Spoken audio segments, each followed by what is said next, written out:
Magandang araw po sa inyo, Ma'am Rain. Ako nga pala si Lira, tubong Quezon Province, dalaga. 24 at masasabi kong simple lang talaga ang buhay ko noon.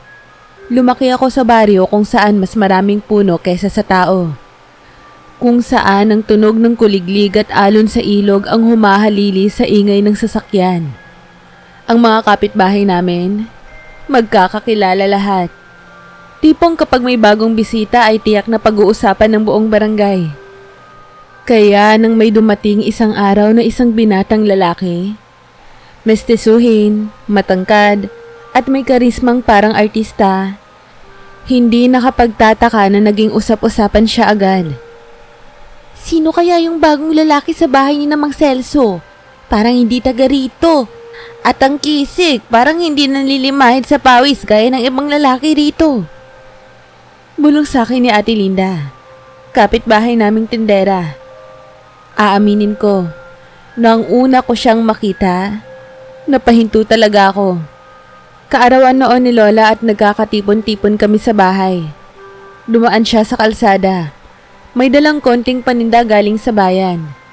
Nagulat ako nang tumigil siya sa harap ng bakuran namin. Ngumiti siya at nagsabing, "Magandang hapon po." Nginitian din siya ni Lola. Ako naman, hindi agad nakasagot. Parang may kakaibang presensya sa kanya. Hindi siya basta gwapo lang. Parang may aura. Nagpakilala siya bilang Elio. "Manlalakbay lang po ako. Naghahanap ng lugar kung saan pwedeng magsimula muli." Aniya. Sabi ni Mang Celso, kamag-anak daw ito ng bayaw niyang minsang nag-abroad. Taga-ibang probinsya raw at gustong mapalapit sa kalikasan. Simula noon, naging regular na siyang tanawin sa paligid. Madalas siyang makitang naglalakad sa tabi ng ilog. Nagtatanggal ng sapatos para lang maramdaman ng lupa. Minsan, nakikita ko siyang nakatitig sa mga punong parang kinakausap niya. Akala ko weird siya. Pero habang tumatagal, napansin kong hindi lang ako ang nawiwirduhan sa kanya. Maraming babae ang nawiwirduhan pero nahuhulog rin. Pero sa akin, parang mas iba. Minsan habang nagdidilig ako ng mga tanim sa likod ng bahay, bigla siyang lumitaw. "Elio?" Gulat kong tanong. "Pasensya ka na. Napadaan lang. Nakita ko ang mga halaman mo eh. Ang gaganda. Ikaw bang nagtanim niyan?" Tumango ako. Oo. Alaga ko yan mula pa nung high school ako." Ngumiti siya. "May kamay ka sa lupa. May kakaiba kang koneksyon sa kalikasan." Natahimik ako. Hindi ko alam kung compliment ba yun o may ibang ibig sabihin. Pero pagkatapos nun, mas lalo siyang naging palakaibigan. Ipinagluluto niya si Lola ng sabaw kapag umuulan. Minsan, tinutulungan niya si tatay sa pagsasaayos ng bubong. Parang andali niyang mahalin. Kaya lang, napapansin ko na parang may itinatago siya. Isang gabi, habang nakaupo ako sa may batalan at tinatanaw ang buwan, nakita ko na naman siya. Hindi siya lumapit, pero nakatayo siya sa di kalayuan, sa ilalim ng puno ng mangga. "Elio?" Tawag ko. Hindi siya sumagot. Nakatingin lang siya sa akin ng matagal. Napapitlag ako nang may marinig akong tinig sa likod ko. "Huwag kang lumapit sa kanya." Paglingon ko, walang tao. Pagbalik ng tingin ko kay Elio, wala na rin siya.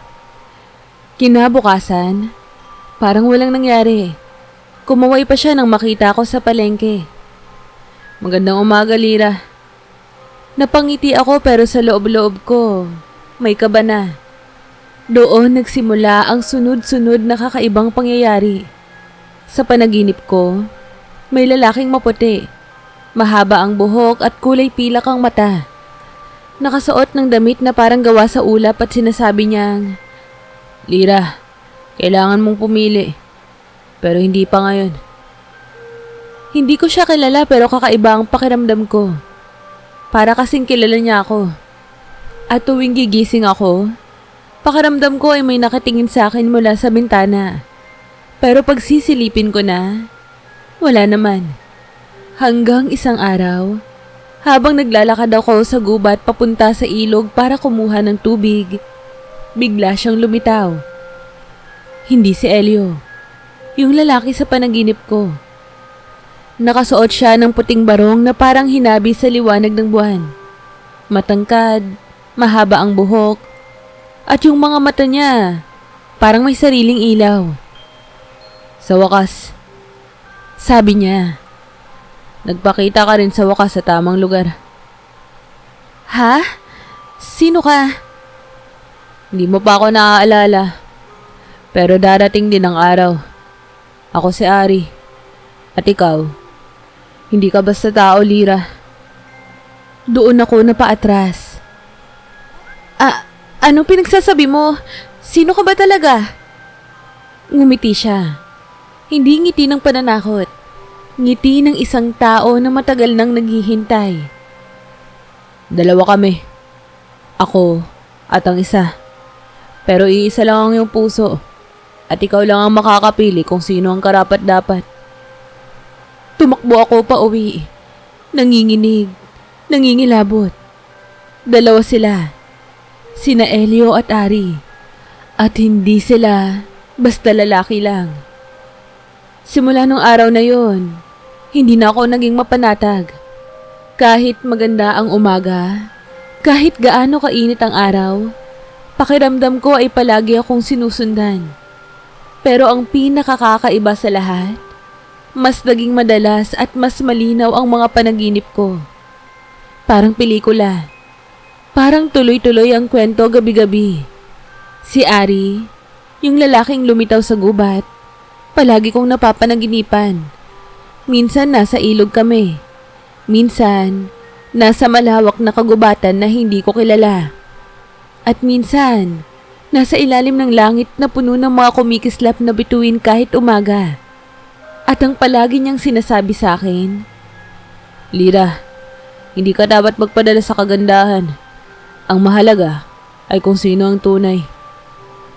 Noong una, inakala kong bunga lang yun ng stress. Baka kasi nasobrahan ako sa pag-iisip sa mga nangyayari. Pero nang umabot sa punto na nagigising ako sa umaga na may buhangin sa paa ko o may dahon sa kama, doon na ako natakot. Hindi lang basta panaginip iyon. Parang may parte sa akin na aktual na napupunta sa mga lugar na yon. Multo po ba yun o engkanto? Nagtatanong-tanong ako sa mga matatanda sa baryo. Hindi ko binanggit ang pangalan ni Ari, pero sinubukan kong i-describe siya. Isa sa mga albularyo, si Nanang Loring, ay napailing. Pag mahaba ang buhok at maputing maputi, iwasan mo yan. Lalo na kung mapusyaw ang mata. Hindi yan tao. Engkanto yan, anak. At baka hindi lang isa ang nagpapakita sa iyo. Totoo nga. Dalawa na silang palagi kong iniisip. Si Elio at si Ari. At habang lumilipas ang mga araw, pareho silang lumalapit sa akin. Pero magkaiba ang paraan. Si Elio, tahimik pero palaging nandyan. Parang laging may pakialam. Tuwing may kailangan si Lola, parang biglang nasa tapat siya ng bahay namin na may bitbit na tamang gamot o gulay. Minsan, nahuli ko siyang nakatanaw sa akin habang naglalaba ako sa ilog. Hindi bastos ang tingin niya. Parang mapagmasid at may lungkot sa mga mata. May problema ka ba? Minsang tanong ko. Umiling siya pero nagsalita. May mga bagay na hindi ko pwedeng sabihin. Pero darating ang araw. Pipili ka, Lira. Napaisip ako. Parehong-pareho sila ng sinabi ni Ari. Bakit laging may pagpili? Tapos si Ari naman, palaging bigla na lang sumusulpot. Tulad ng isang hapon habang namimitas ako ng kamote sa likod bahay. Naramdaman ko ang may malamig na hangin sa batok ko. Paglingon ko, nandoon siya. Wala man lang yabag. Wala ring ingay. Ari, ano ba talagang kailangan mo sa akin? Naglakad siya papalapit, pero tumigil sa di kalayuan. Hindi lang ako ang may kailangan sa'yo. Ikaw rin ang may kailangan sa sarili mo. Kailangan mong maalala kung sino ka bago ka pa naging lira ng mundong to. Anong ibig mong sabihin? Dati kang bahagi ng aming mundo. Iniliyo ka dahil may banta. Pero dumating na ang panahon na kailangan bumalik ka. Ikaw ang anak ng huling diwata ng kagubatan. Tinignan ko siya na parang gusto kong tumawa. Engkanto ka ba talaga? Ngumiti siya. Oo, at ikaw rin. Doon na ako tuluyang natakot. Kasi hindi lang ito pakiramdam. Hindi na ito guni-guni. May parte sa akin na naniniwala sa kanya. Lalo na nang ipatong niya ang kamay niya sa noo ko at biglang bumalik sa alaala ko ang isang imahe ng sanggol na iniwan sa tabi ng ilog. Yung sanggol na may markang bilog sa balikat. Ako yun. Noong bata pa ako, may birthmark ako sa balikat. Ang laging sinasabi ni Lola na wag kong ipakita yun sa iba dahil baka matawag ako ng diwata sa eskwelahan.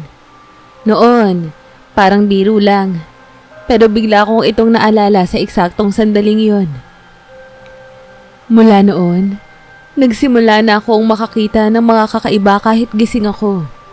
Sa gubat, may mga halaman na parang yumuyuko kapag dumadaan ako. May mga ibon na hindi ko pa nakikita noon na dumadapo sa bubong namin. At sa ilog, minsang tumingin ako sa tubig. Hindi ako ang refleksyong nakita ko. Isang babaeng nakasuot ng gintong damit. May koronang gawa sa bulaklak. Ako pa rin yun pero hindi ako bilang si Lira. Parang mas makapangyarihan, mas malaya. At habang nangyayari ang lahat ng to, mas naging madalas ang presensya ni Elio. Hindi ko maipaliwanag pero habang kausap ko siya, parang merong humihila sa akin. Hindi lang sa damdamin, kundi sa katawan ko mismo. Sa tuwing malapit siya, parang nanlalamig ang balat ko pero at the same time, parang gusto kong mapalapit pa. Minsan, tinanong ko siya ng diretso. Elio, tao ka ba talaga? Ngumiti siya pero hindi sumagot. Totoo ba yung sinasabi ni Ari? Dugtong ko. Sumeryoso ang mukha niya. Si Ari, hindi siya kasing linaw gaya ng iniisip mo. Hindi lahat ng engkanto mabuti. Pero hindi rin lahat ng engkanto masama. Ganon din ang tao, hindi ba? Natahimik ako. At sa loob ng ilang araw, mas naging magulo ang mundo ko. Dalawa silang narito. Parehong nagsasabing may koneksyon kami. Parehong nagsasabi na may pinagmulan akong hindi ko pa nauunawaan. Pero bakit ako? Isang simpleng babae lang naman ako. Hindi ako marunong sa mahika. Hindi ako prinsesa. Hindi ako diwata. Pero habang tumatagal, unti-unti ko ring tinatanggap. Baka hindi nga lang ako basta tao. At ang mas nakakatakot sa lahat, hindi lang puso ko ang maaaring mabiyak. Baka pati kapalaran ng dalawang magkaibang mundo ay nakaasa sa pagpili na iyon. Habang lumilipas ang mga araw, mas dumadami ang senyales. Sa isang gabi, habang natutulog ako, nagising ako sa lamig. Hindi normal na lamig. Parang may yelo sa dibdib ko. Pagmulat ng mata ko, nandoon si Elio sa labas ng bintana. Nakatayo sa ilalim ng punong langka. Nakatingin lang sa akin na parang may gustong sabihin. Kinabukasan, dumaan siya sa bahay at tinulungan si tatay mag-ayos ng lumang poso. Nang hindi na kami kita ng iba, lumapit siya sa akin. May oras ka ba mamaya? Tanong niya. Bakit? May gusto akong ipakita. Gusto ko lang malaman mo kung sino ako. Na-curious ako. Hindi ko alam kung matatakot ako o maiintriga. Bago kami nagkita ng hapon na yon, nagdasal muna ako. Tapos isinama niya ako sa isang bahagi ng gubat na hindi ko pa nararating noon. Mataas ang damo, mababaw ang ulap, at parang walang hayop na naglalakad roon. Habang papasok kami sa loob, biglang lumamig. Pakiramdam ko may tumataas sa batok ko. Hanggang sa dumating kami sa isang malawak na bahagi kung saan may lawa. Hindi ko alam na may lawa pala roon. Napakakalmado ng tubig. At ang langit sa ibabaw noon ay kulay kahel kahit hapon pa lang. Elio, anong lugar to?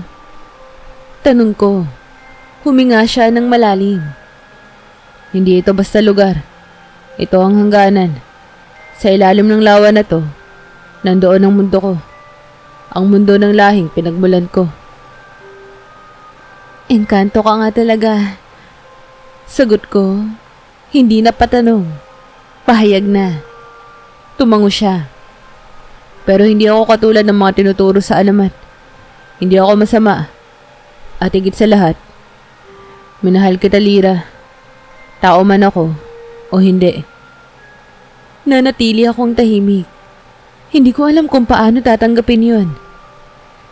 May misyon ako. Kaya ako naparito. Pero hindi kita ginamit. Naramdaman ko yun. Tapat. Malinis. At kung ako lang ang masusunod, ayoko nang bumalik sa mundo ko. Gusto kong manatili rito kasama ka. Napatitig ako sa lawa. Sa ilalim nito, may ibang mundo. At sa puntong yun, pakiramdam ko, naipit ako sa pagitan ng dalawang katotohanan.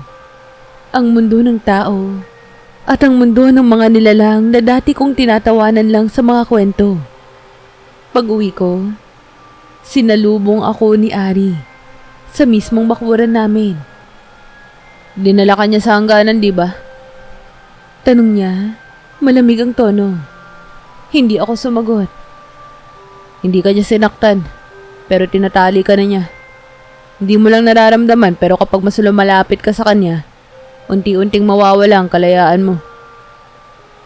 Paano mo nalaman yan? Dahil iisa lang ang lahi namin. Dati kaming magkaalyado. Ngayon, magkaibang daan ang tinatahak. Gusto niyang ikaw ang maging tulay para muling makapasok sa mundo ng mga tao. Ako naman, gusto kong ikaw mismo ang pumili kung saan ka nararapat. Kumunot ang noo ko. Bakit ba ako ang pinag-aagawan ninyo? Halos pasigaw ko ng tanungin. Anong meron sa akin? Ordinaryo lang naman ako ha. Hindi ako espesyal. Tumahimik si Ari. Lumapit siya at dahan-dahang itinapat ang palad niya sa dibdib ko. May puso kang mas malalim pa sa ugat ng mga puno. At kaluluwang minana mo sa isang nilalang na inibig ng kalikasan mismo. Lira, anak ka ng diwata. Ipinaglihi ka sa gitna ng bagyo at buwan. At ang tanging makakabalanse sa dalawang mundo ay ikaw. Hindi ako nakagalaw. Hindi ako makapaniwala. Pero hindi rin ako makatanggi. Dahil sa bawat salitang binitawan niya, may parte sa katawan kong tumutugon. Para bang totoo. Para bang totoo nga ako. Nung gabing yon, hindi ako nakatulog. Umupo lang ako sa may batalan, pinagmamasdan ng langit. At habang nakatingin ako, nakita ko ang parehong lalaki. Nasa magkabilang gilid ng bakod. Parehong nakatingin sa akin. Parehong naghihintay. Sa wakas, nasabi ko sa sarili ko, hindi pala ako ang pinili lang. Pinaghandaan ako. Pero ang tanong, pipili ba ako para sa kanila? O pipiliin ko ang sarili ko? Kahit litong-lito ako, alam ko na hindi na to basta simpleng pagkahulog ng loob. Hindi na to tungkol sa pag-ibig lang. May mas malalim pa. At ang katotohanan, mas nakakatakot kapag napagtanto mo ang puso mo ay pwedeng maging daan ng kapahamakan o kaligtasan. At doon ko naisip, Hindi lang sila ang dapat kong pag-isipan. Ako rin. Sino ba talaga ako? At anong klaseng kapalaran ang handa kong yakapin? Hindi ko na mabilang kung ilang beses kong sinubukang ibalik sa normal ang buhay ko. Pero hindi na talaga pwede.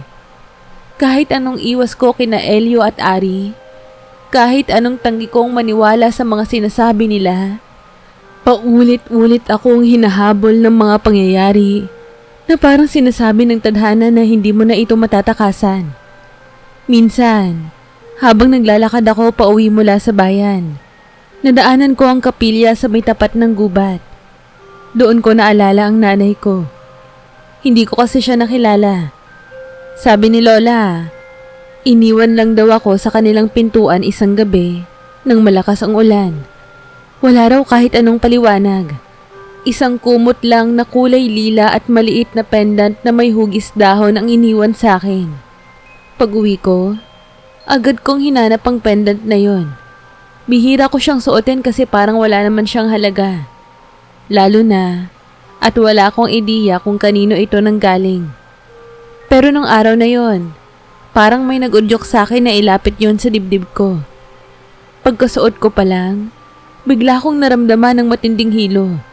Napaupo ako sa kama, kumapit sa ulunan, at sa isang iglap, bumalik ang alaala. Hindi lang sa panaginip. Parang nandun ako. Bata pa lang ako. Tinatangay ng tubig ng ilog habang may babaeng may gintong buhok na umiiyak at tinatawag ang pangalan ko ng buong buo. Elira. Elira. Hindi Lira. Yun daw ang buong pangalan ko.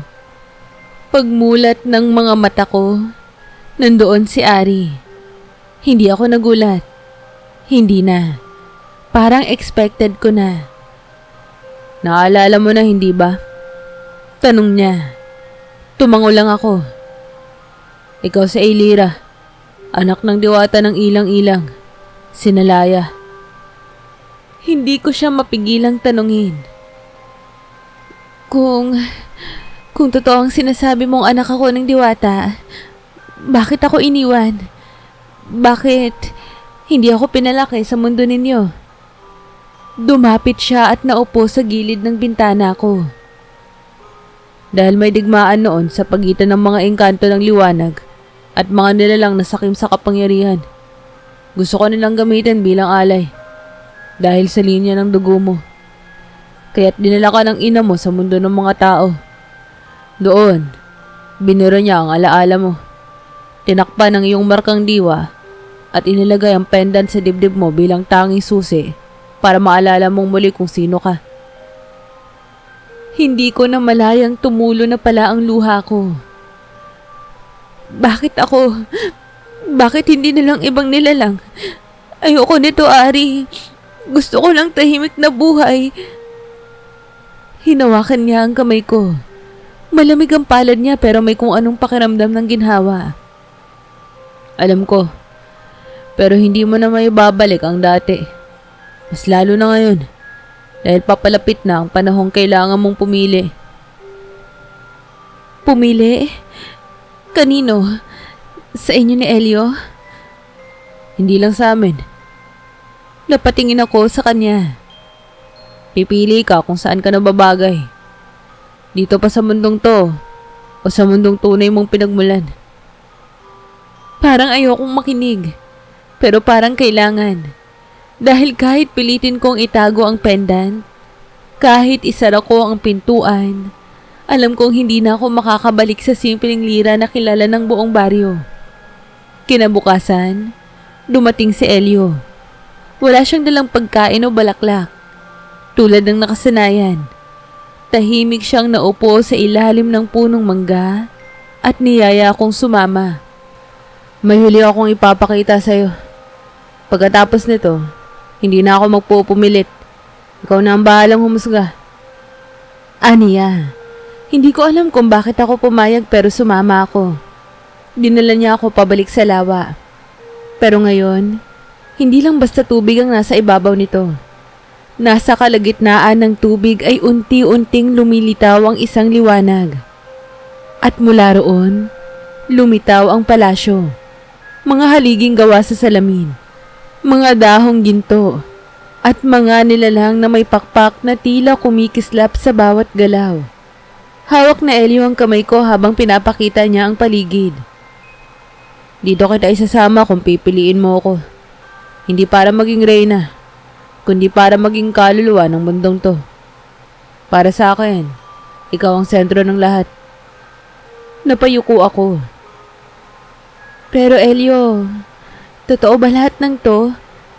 O dinadala mo lang ako sa ganda ng mundo mo para pilitin akong manatili? Tumingin siya sa akin. Lira, minahal kita bago ko pa nalaman kung sino ka talaga. Bago ko pa nalaman na anak ka ng diwata. At kahit hindi mo ako piliin, hindi ko kayang hayaang mapunta ka sa mga kamay ng mga nilalang na gustong gamitin ka. Gusto kong protektahan ka. Kahit ibig sabihin nun, ay hindi ako ang makakasama mo. Para akong binagsakan ng bato sa dibdib.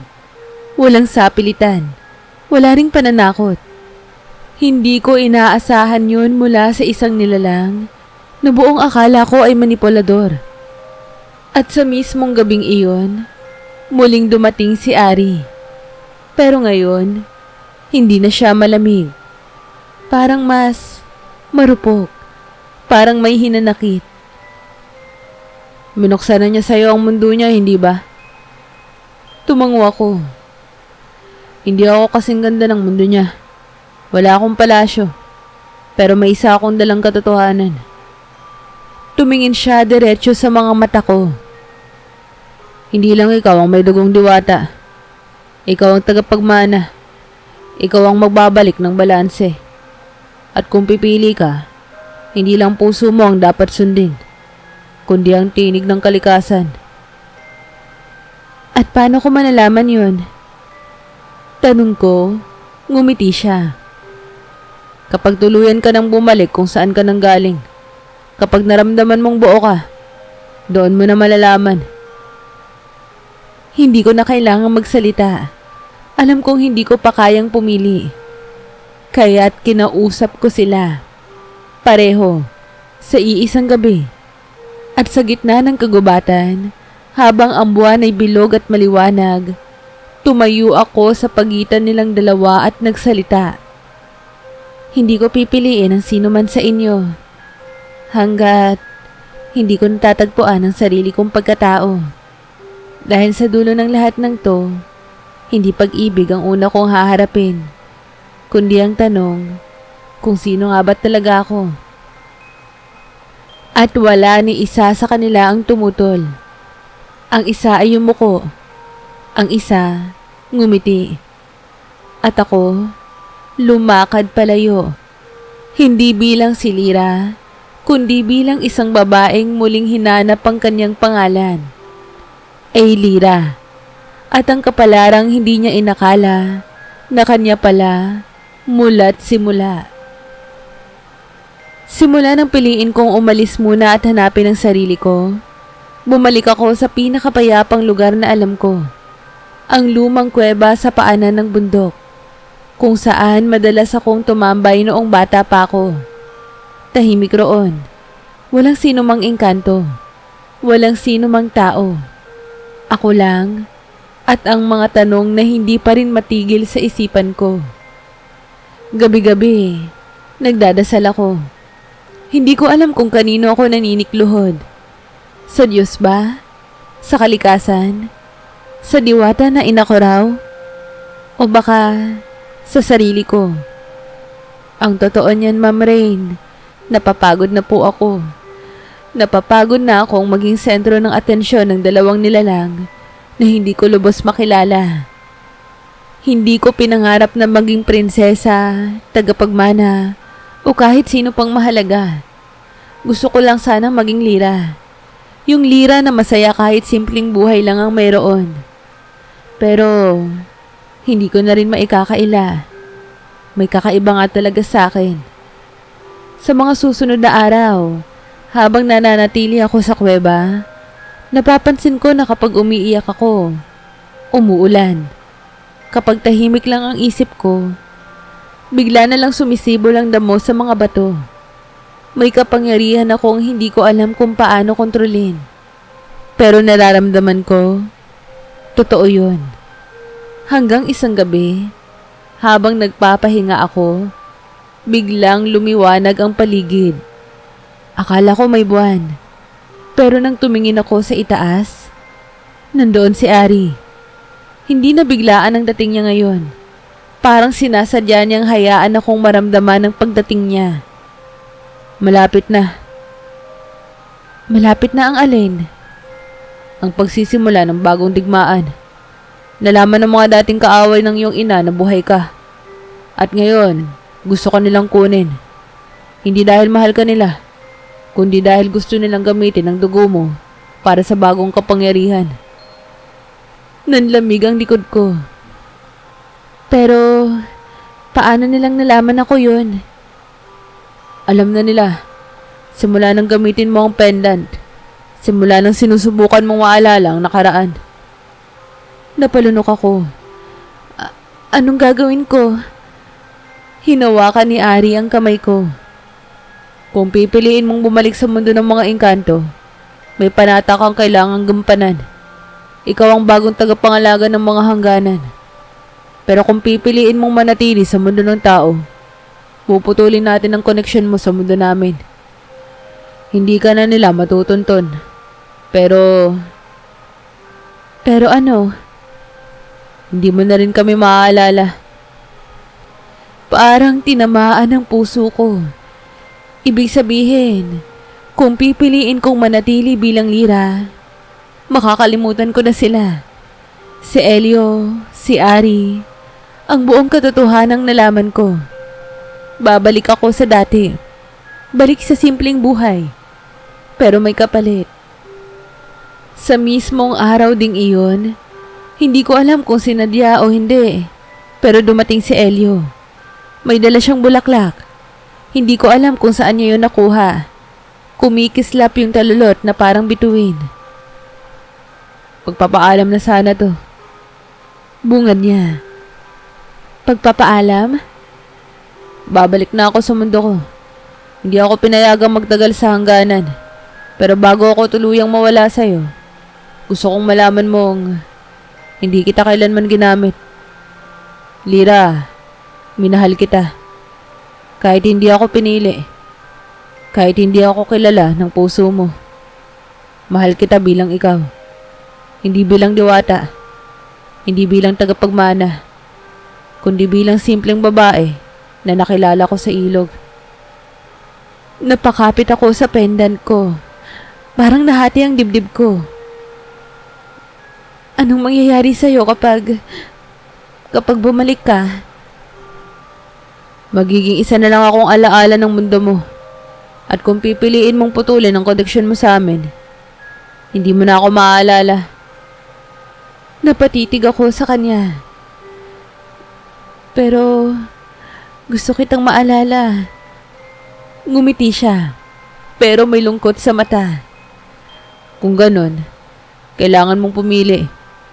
Hindi kami pwedeng manatili sa pagitan. Hindi kami pwedeng laging nandyan. Umalis si Elio na hindi ko napigilan. Naiwan akong tulala. Basang-basa ng ambon. Paglingon ko, wala na rin si Ari. Parang gusto nilang pag-isipan ko to ng mag-isa. At doon ko na-realize, hindi pag-ibig ang tunay na tanong. Tungkulin. Ito na ang katotohanan.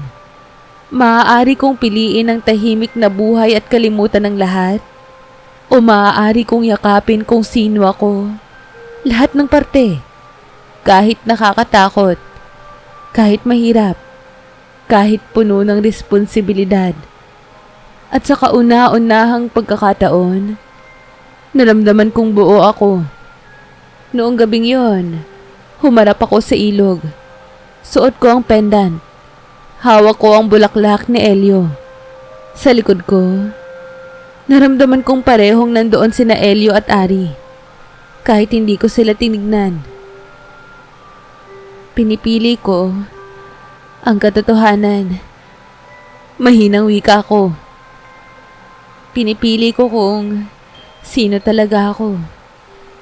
At doon, nangyari ang isang bagay na hindi ko kailanman inakalang posible. Biglang lumiwanag ang pendant sa dibdib ko.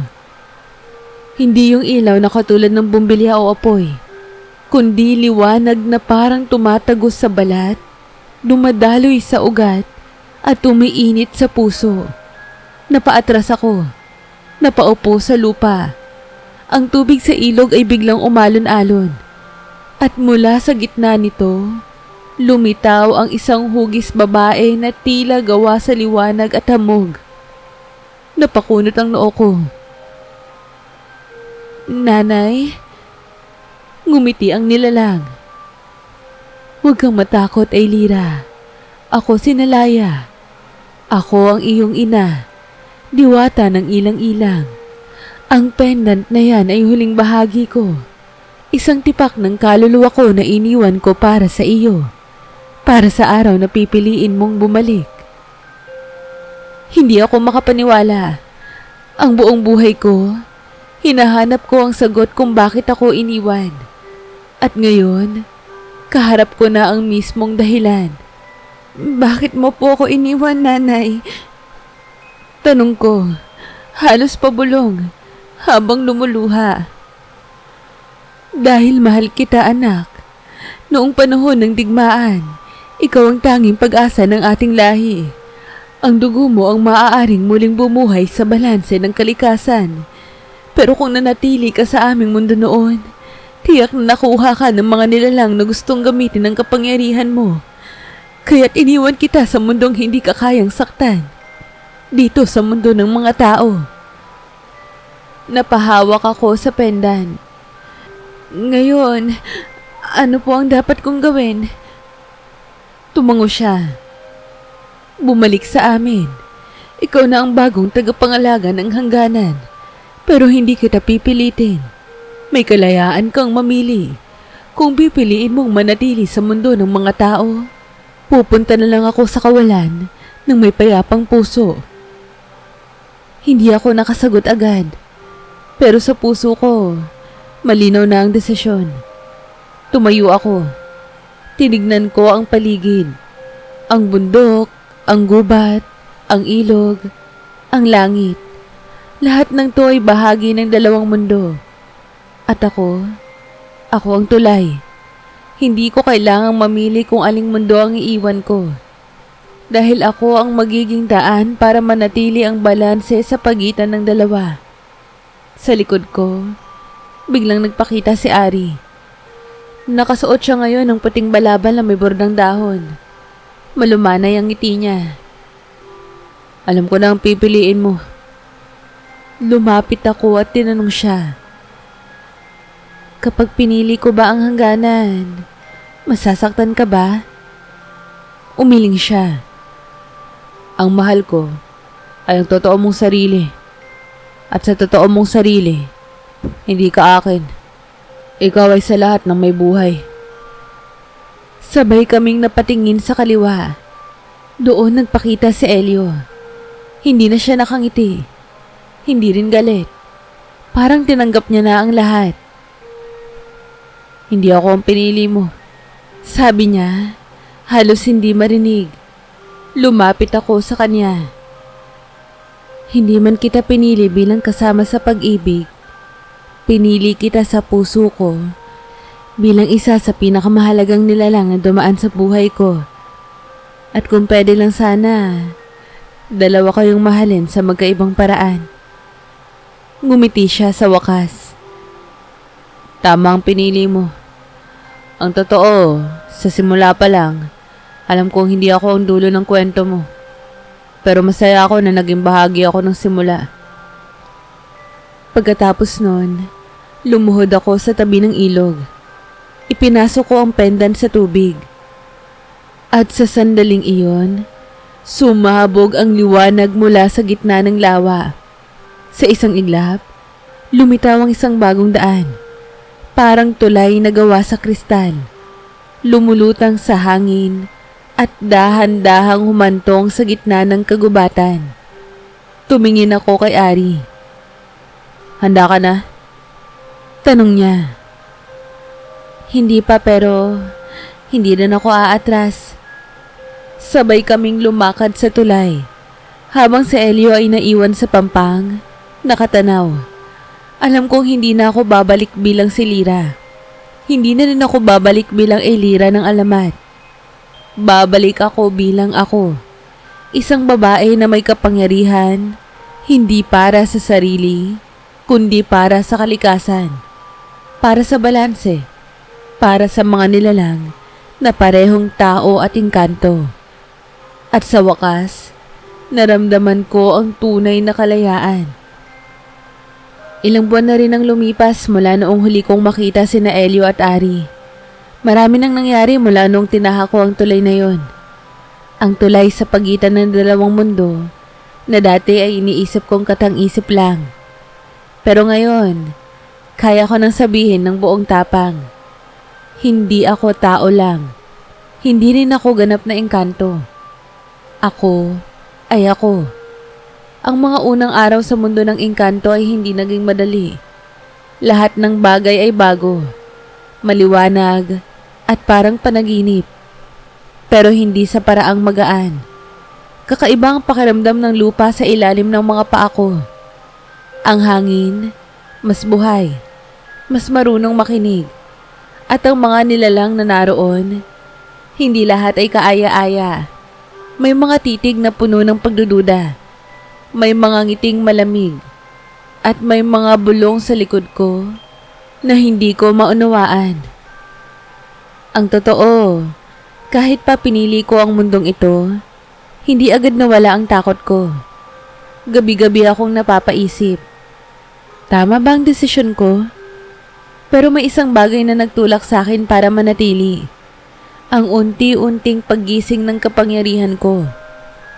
Hindi to gaya ng mga powers sa pelikula na bigla na lang lalabas kapag galit ka o nasasaktan. Sa akin, dahan-dahan siyang sumibol. Parang punla. Unti-unti kong naramdaman ang koneksyon ko sa bawat halaman, sa bawat alon ng hangin, at sa bawat tunog ng ilog. Kapag tahimik na ang paligid, narinig kong silang lahat. Ang kalikasan, bumubulong. At ako, natututo akong sumagot. Isang araw, habang naglalakad ako sa kagubatang tinatawag nilang Seladia, may batang nilalang na umiiyak sa tabi ng punong balete. Nang lumapit ako, hindi siya nagsalita. Tinitigan lang niya ako tapos bigla siyang niyakap. At nang yumakap siya, biglang umilaw ang paligid. Mga alitap-tap ang lumitaw sa ere. Sabi nila, masama ka raw kasi kalahating tao ka. Bulong ng bata. Napangiti ako. Hindi ako masama. Isa lang akong tao na pinili ng tadhana para tulungan ang mga kagaya mo. Kung masama ako, hindi ka magkakaliwanag, hindi ba? Tumango siya. At doon ko naisip, siguro nga hindi ko kailangang pilitin ang sarili ko na patunayan ang halaga ko. Kailangan ko lang maging totoo. At mula noon, tinanggap ako ng mundo ng engkanto. Unti-unti. Hindi lahat pero sapat para magsimula. Pero hindi pa rin nawawala sa isip ko si Elio. Tuwing gabi, tuwing nakikita ko ang buwan sa tuktok ng mga dahon, iniisip ko kung nasaan siya. Masaya kaya siya sa mundo nila? Naaalala pa kaya niya ako?